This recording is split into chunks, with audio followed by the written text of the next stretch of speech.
Assalamualaikum warahmatullahi wabarakatuh. Izin memperkenalkan diri, nama Anissa Novita Fitri dengan NPM 2021010330, Prodi Hukum Keluarga Islam. Di sini saya akan menjelaskan tentang sifat dan karakteristik hukum Islam dengan dosen pengampu Bapak Herpin Pradikta, MHI. Sifat dan karakteristik hukum Islam yang pertama ialah sempurna. Sempurna artinya utuh, lengkap. Segala kesempurnaan hukum Islam ini dapat dilihat dengan diturunkannya syariat Islam dalam bentuk yang umum dan mengglobalkan permasalahannya, kecuali hal-hal yang bersifat langgeng. Nas memuat prinsip-prinsip hukum terperinci, konkret, dan teknis.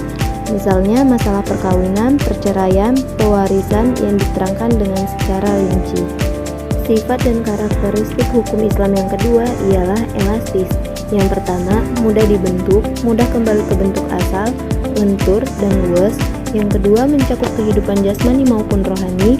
Hukum Islam memperhatikan segala aspek bentuk kehidupan manusia, baik di bidang muamalah, jinayah, ibadah, dan lain sebagainya. Sifat dan karakteristik hukum Islam yang ketiga ialah universal. Yang pertama, berlaku untuk semua orang, yang berarti hukum Islam itu tidak dibatasi lautan maupun batasan suatu negara. Kemudian dapat dibuktikan di dalam Al-Quran surat Al-Anbiya ayat 107 dan surat Al-Saba ayat 28.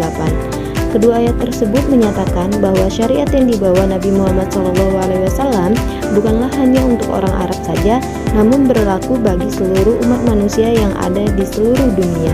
Sifat dan karakteristik hukum Islam yang keempat ialah dinamis. Dalam KBBI bermakna penuh semangat dan tenaga, sehingga cepat bergerak dan menyesuaikan diri dalam keadaan dan sebagainya. Kedinamisan hukum Islam terletak pada dasar-dasar yang menjadi dasar dan tiang pokok bagi hukum. Adapun sendi-sendi dari kedinamisan hukum Islam adalah meniadakan kepicikan, mensyariatkan hukum dengan cara terangsur-angsur, memperhatikan kemaslahatan manusia, dan mewujudkan keadilan yang merata. Sifat dan karakteristik hukum Islam yang berikutnya ialah sistematis, di mana syariat Islam bersifat sistematis, yang berarti ia mencerminkan sejumlah doktrinnya bertalian dan berhubungan di antara satu dengan yang lainnya secara logis. Selanjutnya, hukum Islam bersifat ta'abbudi dan ta'aqquli. Al-Syatibi menyatakan bahwa ta'abbudi adalah sesuatu di mana tujuan hukum dalam melembagakan hukum untuk membebaskan mukallaf dari perintah-perintah hawa nafsunya atau hawa agar dia menjadi hamba Tuhan dengan sukarela, sebagaimana dia juga hamba Tuhan secara alamiah. Sedangkan ta'aqquli adalah sebaliknya, bersifat ta'abbudi. Ta'abbudi adalah suatu bentuk ibadah yang tujuan utamanya untuk mendekati diri kepada Allah Subhanahu wa taala, yaitu beriman kepadanya dan segala konsekuensinya berupa ibadah yang mengandung sifat ta'abbudi murni. Artinya, maka atau ide dan konsep yang terkandung di dalamnya tidak dapat binar atau supra-rasional. Sebagaimana contohnya, Umar melaksanakan ibadah haji bersama Rasulullah SAW. Rasulullah SAW mencium Hajar Aswad.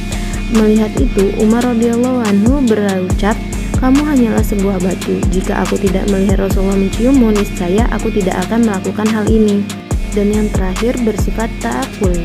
Ta'aqquli ini bersifat duniawi yang maknanya dapat dipahami oleh nalar atau rasional. Maka manusia dapat melakukannya dengan bantuan nalar dan pemikiran manusia. Ilat dari muamalah yang bersifat ta'aqquli dapat dirasionalkan dengan melihat ada maslahat atau mudarat terkandung di dalamnya. Sesuatu dilarang karena ada kemudaratan di dalamnya dan diperintahkan karena ada kemaslahatan di dalamnya.